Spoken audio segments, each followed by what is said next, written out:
Delhi polling ബൂത്തിലേക്ക്.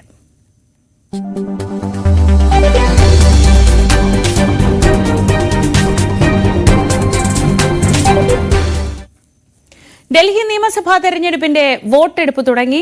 699 സ്ഥാനാർത്ഥികളാണ് മത്സരരംഗത്തുള്ളത്.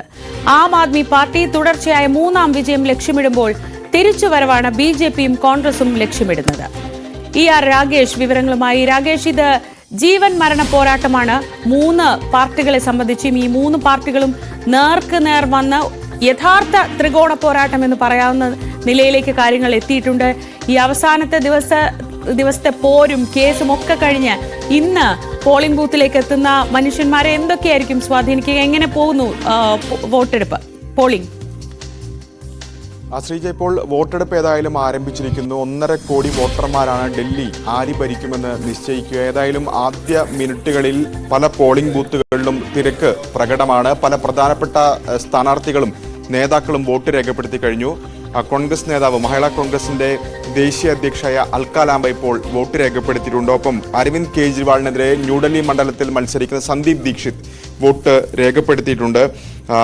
മനീഷ് സിസോദിയ രാവിലെ ക്ഷേത്ര ദർശനത്തിലാണ്. പ്രത്യേകിച്ച് കാൽക്കാജി ക്ഷേത്രം ഡൽഹിയിലെ പ്രധാനപ്പെട്ട ക്ഷേത്രമാണ്. അവിടെ ദർശനം നടത്തിയാണ് ഇന്നത്തെ ദിവസം മനീഷ് സിസോദിയ ഇപ്പോൾ ആരംഭിച്ചിരിക്കുന്നത്. വലിയ ആത്മവിശ്വാസം ഇപ്പോഴും അദ്ദേഹം പ്രകടിപ്പിക്കുന്നുണ്ട്. പ്രത്യേകിച്ച് ആം ആദ്മി പാർട്ടി കഴിഞ്ഞ 10 വർഷം നടപ്പാക്കിയ ക്ഷേമ പ്രവർത്തനങ്ങൾക്ക് ജനം വോട്ട് ചെയ്യുമെന്ന പ്രതികരണം ഇപ്പോൾ സിസോദിയയുടെ ഭാഗത്തു നിന്നും ഉണ്ടായിട്ടുണ്ട്. ഏതായാലും അങ്ങനെ രാവിലെ തന്നെ വലിയ തിരക്കുണ്ട്. സാധാരണഗതിയിൽ ഡൽഹിയിൽ അതിർത്തി മേഖലകൾ, പ്രത്യേകിച്ച് ഗ്രാമങ്ങളുള്ള പ്രദേശങ്ങളിലാണ് വലിയ വോട്ടിംഗ് ശതമാനം ഉയരാറുള്ളത്. നഗരപ്രദേശങ്ങളിൽ അതുമായി താരതമ്യം ചെയ്യുമ്പോൾ കുറവാണ് ഉണ്ടാകാറുള്ളത്.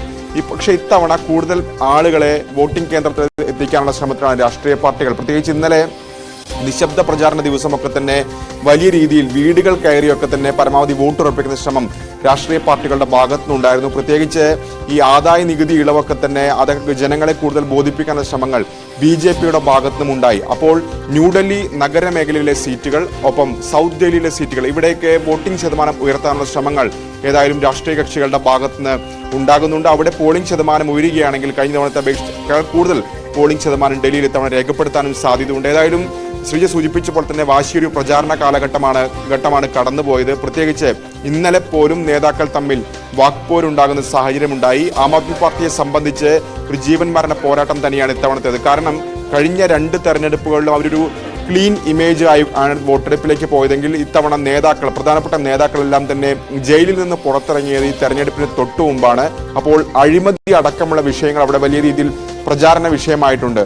എങ്കിൽ പോലും കഴിഞ്ഞ കാലങ്ങളിൽ നടപ്പാക്കിയ സൗജന്യ വൈദ്യുതി, വെള്ളം, ഒപ്പം തന്നെ സ്ത്രീകൾക്ക് സൗജന്യ യാത്ര, അങ്ങനെ കുറെ പദ്ധതികൾ, ഒപ്പം ആരോഗ്യ രംഗത്തും വിദ്യാഭ്യാസ രംഗത്തും നടപ്പാക്കിയ നേട്ടങ്ങൾ, ഇതൊക്കെ തന്നെയാണ് ആം ആദ്മി പാർട്ടി പ്രതീക്ഷ വെക്കുന്നത്. പ്രത്യേകിച്ച് അവരുടെ അടിസ്ഥാന വോട്ട്, മധ്യവർഗ വോട്ടിലൂടെയാണ് അരവിന്ദ് കെജ്രിവാൾ ആദ്യം ഡൽഹി പിടിക്കുന്നത്. പിന്നീട് സമൂഹത്തിന് താഴെ തട്ടിലുള്ള ആളുകളിലേക്ക് എത്തുന്ന, പ്രത്യേകിച്ച് ചേരി പ്രദേശങ്ങളിലെ ആളുകളെയൊക്കെ തന്നെ സ്വാധീനിക്കുന്ന തരത്തിലേക്ക് ആം ആദ്മി പാർട്ടി വളരുകയായിരുന്നു. അപ്പോൾ ആ പരമ്പരാഗത വോട്ടുകൾ ഒപ്പം നിൽക്കുമെന്ന പ്രതീക്ഷ ഇപ്പോഴും ആം ആദ്മി പാർട്ടിക്കുണ്ട്. അവർ ഏറ്റവും ഒടുവിൽ പോലും ആത്മവിശ്വാസം പ്രകടിപ്പിക്കുന്നത് 55 സീറ്റാണ്. പക്ഷേ BJP ഏതായാലും ഒരു തിരിച്ചുവരവ് അവർ ലക്ഷ്യം വയ്ക്കുന്നുണ്ട്. പ്രത്യേകിച്ച് പ്രചാരണത്തിന്റെ ആദ്യഘട്ടങ്ങളിലൊക്കെ തന്നെ BJPക്ക്, ആം ആദ്മി പാർട്ടിക്ക് ഒപ്പം നിൽക്കുന്ന ഒരു സാഹചര്യമുണ്ടായി. അഴിമതി അടക്കം അവരെ ചർച്ചയാക്കിയതാണ്.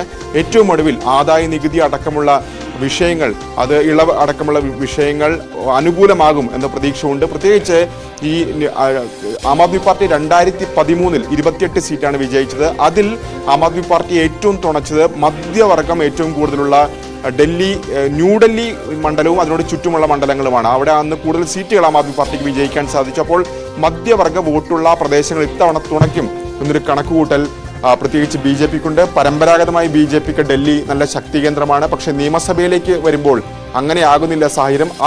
അങ്ങനെ ഒരു ചീത്തപ്പേര് BJPക്കും ഇത്തവണ മറികടക്കേണ്ടതുണ്ട്. കോൺഗ്രസിനെ സംബന്ധിച്ച് ഹരിയാനയും മഹാരാഷ്ട്രയും തോറ്റതാണ്. അപ്പോൾ ഡൽഹിയിൽ കൂടുതൽ സീറ്റുകൾ നേടേണ്ട സാഹചര്യം കോൺഗ്രസിനെ സംബന്ധിച്ചുകൊണ്ട് അങ്ങനെ ഡൽഹി രാഷ്ട്രീയം ഏതായാലും ദേശീയ രാഷ്ട്രീയത്തിൽ തന്നെ നിർണായകമാവുകയാണ്. വോട്ടെടുപ്പ് ഇപ്പോൾ ആരംഭിക്കുമ്പോൾ പ്രധാനമന്ത്രിയുടെ ട്വീറ്റ് വന്നിട്ടുണ്ട്. അദ്ദേഹം പറഞ്ഞിട്ടുള്ളത് പരമാവധി വോട്ടർമാർ ജനാധിപത്യത്തിന്റെ ഉത്സവത്തിന്റെ ഭാഗമാകണം എന്നാണ് ഇപ്പോൾ അറിയിച്ചിട്ടുള്ളത്.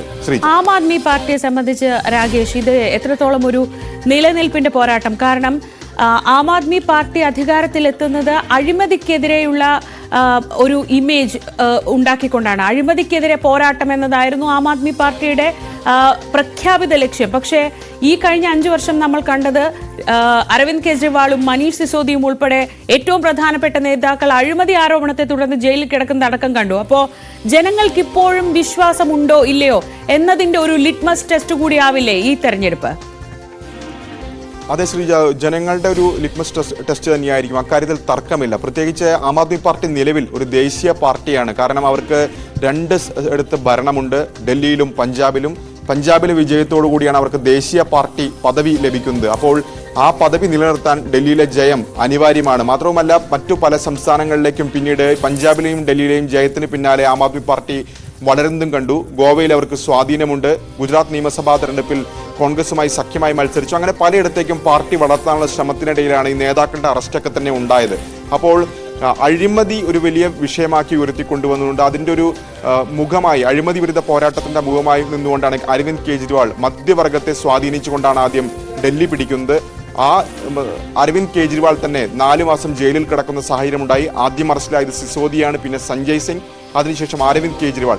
അപ്പോൾ തൻ്റെ പരമ്പരാഗത വോട്ട് ബാങ്ക് അല്ലെങ്കിൽ മണ്ണൊലിച്ചു പോകുന്നു എന്ന് തിരിച്ചറിഞ്ഞുകൊണ്ട് തന്നെയാണ് അരവിന്ദ് കെജ്രിവാൾ ജയിലിൽ നിന്നിറങ്ങിയപ്പോൾ ഒരു രാജിവെച്ചത്. അപ്പോൾ കേജ്രിവാളിനെ സംബന്ധിച്ചിടത്തോളം വോട്ടർമാർ എങ്ങനെ ആ വിഷയങ്ങളൊക്കെ വോട്ടർമാർ എങ്ങനെ ഏറ്റെടുത്തു, അവരെങ്ങനെ സ്വാധീനിച്ചു എന്നതുകൂടി തിരിച്ചറിയുന്നതാകും ഈ തെരഞ്ഞെടുപ്പ് ഫലം എന്ന കാര്യത്തിൽ സംശയമില്ല. പക്ഷേ അവരിപ്പോഴും കരുതുന്നത്, അവരിപ്പോഴും പ്രതീക്ഷ വയ്ക്കുന്നത്, വിശ്വസിക്കുന്നത് കഴിഞ്ഞ കാലത്തെ 10 വർഷത്തെ ഭരണം, ഒപ്പം തന്നെ ഇപ്പോൾ നടപ്പാക്കാൻ പോകുന്ന വാഗ്ദാനങ്ങൾ, ഇതിനൊക്കെ ജനം വോട്ട് ചെയ്യുമെന്ന് തന്നെയാണ്. അതുകൊണ്ട് തന്നെ ആം ആദ്മി പാർട്ടിക്ക് തീർച്ചയായും ഒരു അഗ്നി പരീക്ഷ തന്നെയാണ് ഇത്തവണത്തെ തെരഞ്ഞെടുപ്പ് എന്ന കാര്യത്തിൽ സംശയമില്ല. ഒപ്പം BJPയെ സംബന്ധിച്ചു, കാരണം BJP നരേന്ദ്രമോദി കേന്ദ്രത്തിൽ 2014 അധികാരത്തിൽ വന്നതിന് ശേഷമാണ് പല സംസ്ഥാനങ്ങളിലും ആദ്യമായി ഭരണത്തിൽ വരുന്നത്, പ്രത്യേകിച്ച് വടക്ക് കിഴക്കൻ സംസ്ഥാനങ്ങൾ.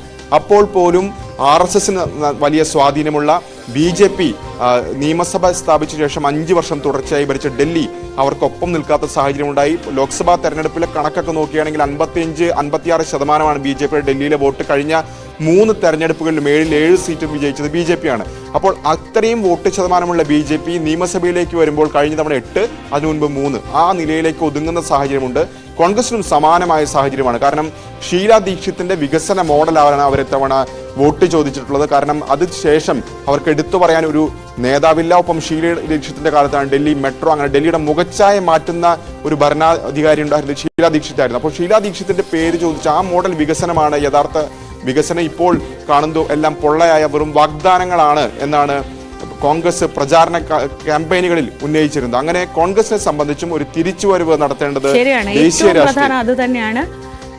കോൺഗ്രസ് തിരിച്ചുവരവാണ് പ്രതീക്ഷിക്കുന്നതെങ്കിൽ BJPക്ക് സ്വാധീനം ഉറപ്പിക്കണം, AAPക്ക് ശക്തി തെളിയിക്കണം. അങ്ങനെ ആ നിർണായക തെരഞ്ഞെടുപ്പ്, ആ നിർണായക വോട്ടെടുപ്പാണ് ഇപ്പോൾ ഡൽഹിയിൽ പുരോഗമിക്കുന്നത്.